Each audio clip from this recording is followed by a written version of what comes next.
up, guys? Welcome back to Nightmare Talks. I'm Aaron. I'm Chase. What's happening? And we're going to spotlight Mama today. It's garbage. Chase? Trash. We're not going to spotlight Mama. We're going to spotlight Sinister. Yeah, buddy. Sinister is a great movie. Fantastic.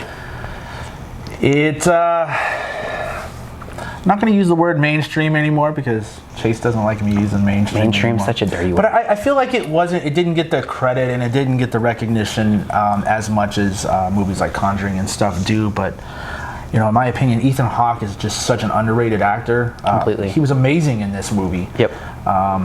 Chase, this is one of your favorite movies. Freaking love it. Why don't you go ahead and talk about it since... So I think the whole scene for how they started this movie, spoiler alert, I'm just going to say it to begin with. I'm not going to say it every single time because that gets old. I'm literally just going to say spoiler alert because I am going to talk about pieces of this movie because I like this movie so much. I think people are anticipating spoiler alerts at this point. Honestly, like, if you know that. we're spotlighting it, like, you should expect that we're going to probably ruin it for you. Anyway, so it gives the scene of this writer that seems to be doing okay and he's living off a one-hit wonder, if you will, for his career. The setting is perfect for a great scary movie. I didn't anticipate it to be as good as it was. I expected a little bit of scary just based on how the previews were set up and everything else. Kind of a slow burner because I don't remember anything happening right away within this movie. It was kind of one of those things where things slowly started to happen. Yeah. And then once he found the films and he found the things in the attic, things really started to pick up. Really started getting serious. For sure. There was definitely some comedy in the movie too initially when some of the things happened, which it would just turned out to be a son sleepwalking, and that was actually kind of humorous for me. I was like, holy crap, I was scared. But anyway, great movie. The backyard, which we've touched on other episodes.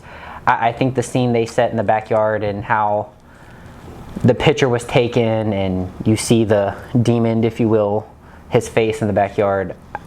Oh, creepy as hell. Man, my stomach dropped. I was like, what just happened? Yeah, I agree. One of the creepier scenes, for sure.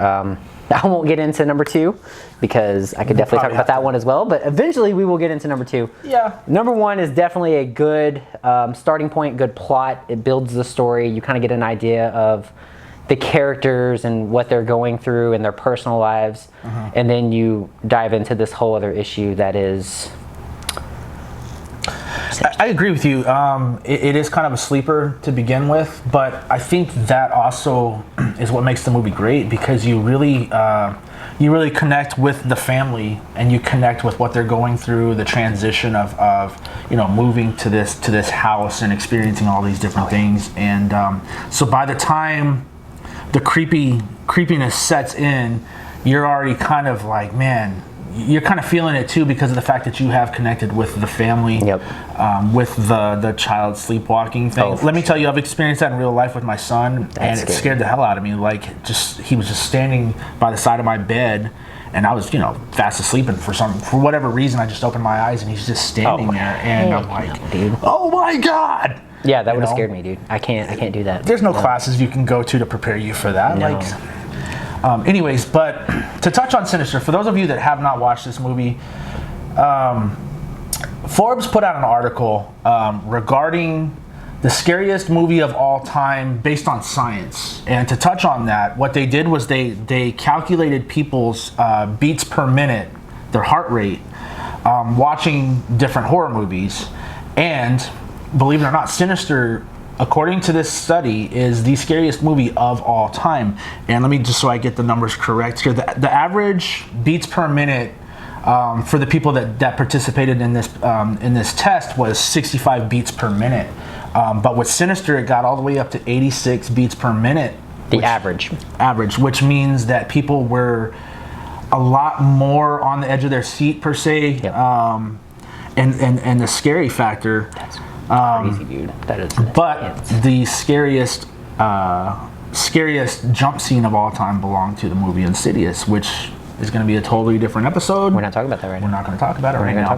But we do have to give it credit because it came in second. Insidious came in second to Sinister. So to put it into perspective, if you haven't seen Sinister, definitely check this movie out. It is amazing. It is so good. I've seen it numerous times, and each time I watch it, it still scares the hell out of me. It's very dark, man. So very, good. very dark. It's a very dark movie. Just one of those things, like I always touch on, and I love psychological movies that make you think and they make you put yourself in that scenario, and that's what Sinister did to me. What I don't understand in this movie, so like, I don't understand why the writer, the dad of the family, took on this burden of, he started watching these films that he found in the attic, and it's the old school film machine. Like, he watched all these films. Projector, right? Yeah, the projector film. Yeah. So he was watching these families that got murdered in various different ways.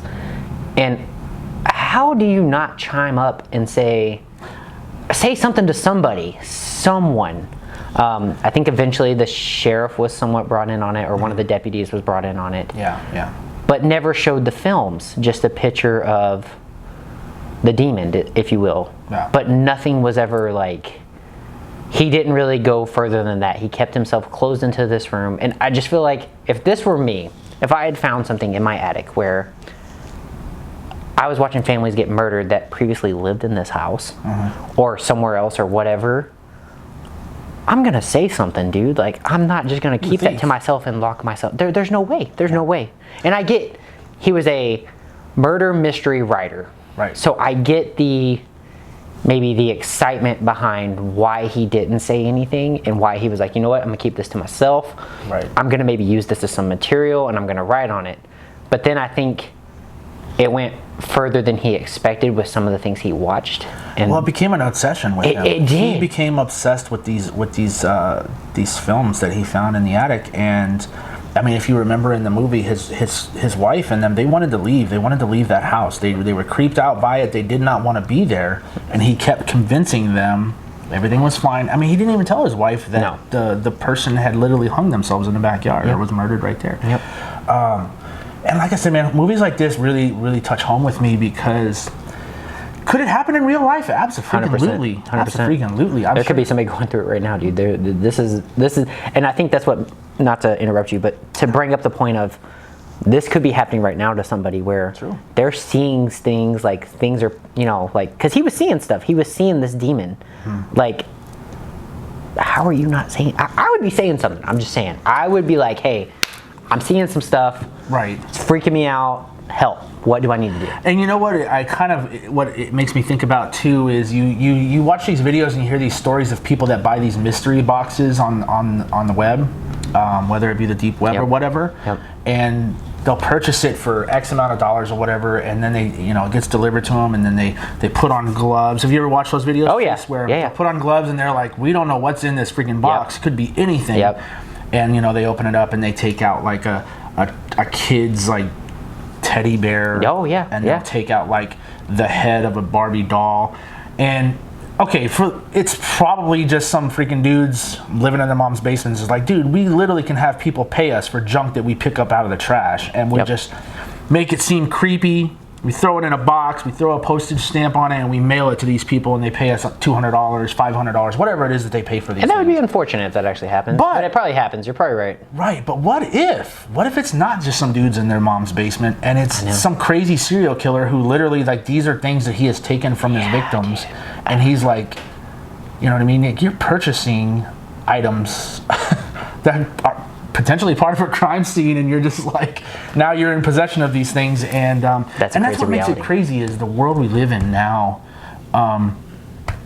Could a serial killer live in a house, and you purchase this house and you find a box of movies in there, and you're thinking, oh, this is just staged, this is this is something that they used in a movie. But what if it's not, man? That's the psychological part that I think about. That would be a crazy thing for sure. So yeah, guys, let us know what you think of Sinister. Now, guys, I know there are people out there that have seen this movie. I know there are people that this movie scared the crap out of. Please, please, please let us know what you think. Once again, me and Chase love this movie. If you haven't seen it, check it out. Movie. It's a great movie. Yeah, so definitely let us know what you think. If you actually don't like the movie, please actually comment and tell us why you don't like the movie too, because I would be curious to hear your standpoint as to why.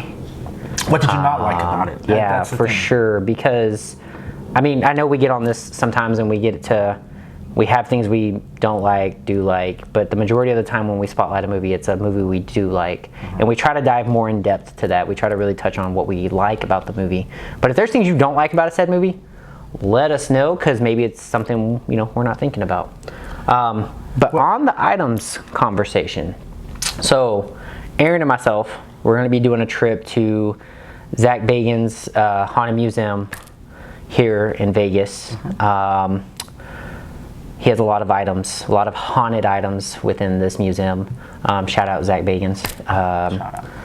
So I'm pretty excited about this one. Slightly nervous, but definitely excited about this one. You were saying he makes you sign a waiver? You have to sign a waiver. Anybody that walks through it, or before you even go like inside to where the items are at, you have to sign a waiver.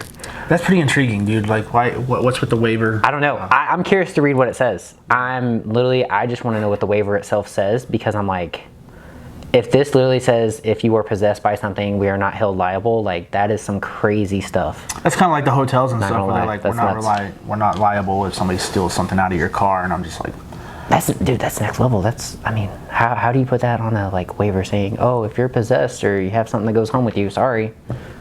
Well, it's probably because of all the people that love to sue for every little thing. But Zach Bagans could make money off that. So say you do get something goes home with you, whatever it may be. Charge extra for that.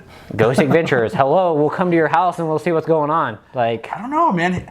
I think he's changed a lot since the Hell House there in Indiana, in Gary, Indiana, where he partially went blind. If you ever watched the I have. So that's that film, documentary, whatever. I think it did something to him.